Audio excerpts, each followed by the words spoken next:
We don't yet know exactly where the helicopter impacted the complex. We do know where it ended up, which is halfway between the front and the back of the two faces that you see here. I don't know, was it a military? I couldn't tell what it was.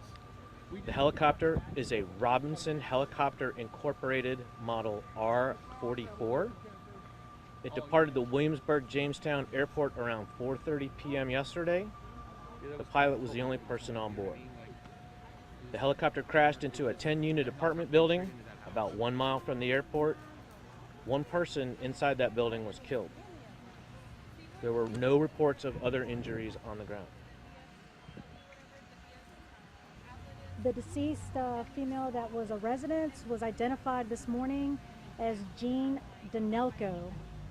Pronunciation is Danylko, 91 years of age, who lived in one of the condominiums.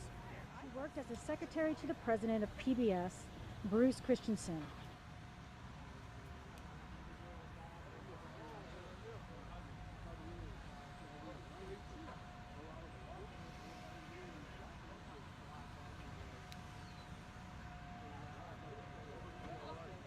Scotty, Danielle, what are you doing? Who are you talking to? Who? I've got Danielle calling. Oh, Brian's watching now. Scotty, Brian's. Oh, Oh, you put it online? yeah, because Brian, he's at the firehouse right now. I think Brian's at the firehouse. Is he? No, she said hold on to it. Yeah, it is.